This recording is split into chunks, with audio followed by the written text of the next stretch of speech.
Here are some vocal techniques and exercises. They will be demonstrated by some of the singers in our Om choirs. But I wanted to give you perhaps a little bit more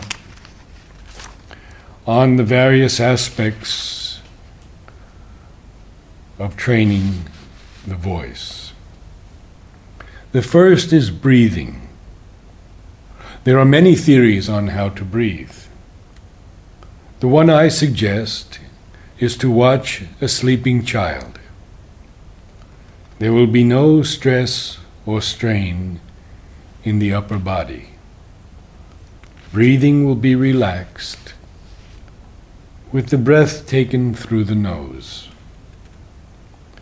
You will note that the diaphragm expands with the breath, and the lower three ribs are pushed out by the lungs. In this manner, the lungs are filled to capacity. If one is under stress, say from running, and one breathes this way, only half the lungs are filled. The bottom portion doesn't get filled. That has to be with a quick sniff, the expansion of the diaphragm, and the lower three ribs. The shoulders should not rise, and the chest should not lift up. And a quick, even silent, sniff through the nose will fill the lungs completely. It is good to watch trained singers, especially opera singers, as you will never see any stress in the upper body when producing a note, even the highest notes. In fact, in an opera, the heroine may fall to the ground from being stabbed, etc., and there will be no change in the quality of the tone. And often it will be on a very high note. If your chest and shoulders tend to rise, you can use a technique my voice teacher taught me, and that is to imagine that you are holding a heavy bucket of water in each hand and cannot possibly lift the shoulders or the chest. Next, humming. It is best to begin all exercises by humming. In this way you will not strain the vocal cords, and you will warm them up, making them flexible and pliable. As you begin humming, focus in the mask of the face and put an H in front of the M. Moving the air across your lips, you should feel them vibrating slightly. When you have developed resonance, you may also feel a tingling in the ears. Next section is the diaphragm. The diaphragm is the support system for the air in the lungs that enables us to sing. In fact, it even enables us to speak, or at least helps greatly in projecting the voice. For example, if I say ha from my throat, it's very different from saying ha, ha, ha, ha, using the diaphragm. Proper use of the diaphragm requires much training, and this will be demonstrated in the exercise section. The diaphragm controls the amount of air you use to produce a note or a series of notes. It is especially important in the upper ranges of the voice, as this is where the support tends to weaken. Again, my voice teacher would tell me that at the end of an exercise, the diaphragm should touch the spine. As our exercises will demonstrate, complete control of the diaphragm will allow perfect control of the singing voice. Our focus in the Om choir, and I've entitled this Training the Body. Our focus in the Om choir is much more than learning to sing.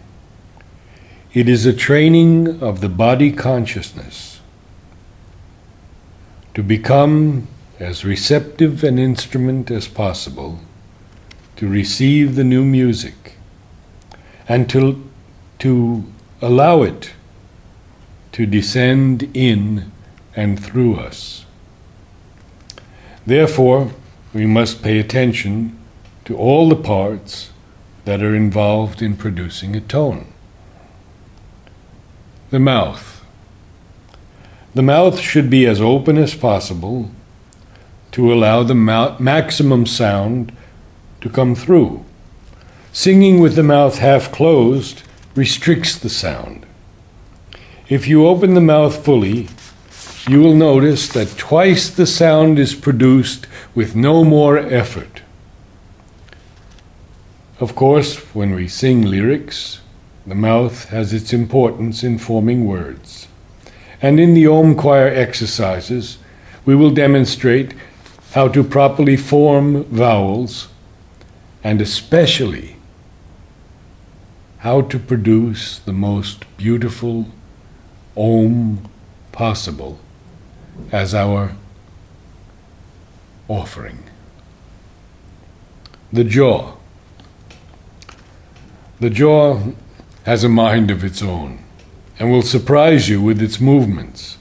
It too must be trained to be motionless in certain exercises, when it usually will move up and down of its own volition. There are 2 exercises to train the jaw, and both are highly effective. I combine here the jaw and the mouth because we tend to speak like this and we don't really project. We don't develop the resonance that is possible with the use of the diaphragm. So to open the mouth, we have a 3-finger exercise, which is this. And I guarantee that you'll keep it open because you won't bite your fingers off. Or this. If you practice that, even if it's a bit difficult, you will find sound just emanating from you with beauty and force and power. The power will amaze you, as it has done very often to those who come to the Om choir. The tongue. When singing vowel sounds, the tip of the tongue should rest lightly against the back of the lower teeth. The tongue, too, needs to be trained, because if it curls in the mouth, it blocks at least half the sound. But if it rests lightly, the tip against the lower teeth, it's out of the way. Now, this is a section called the various tones. As we move in range from the lowest notes to the highest, the sound is centered in different areas. Simply put, the lowest tones are chest tones. Om, Om,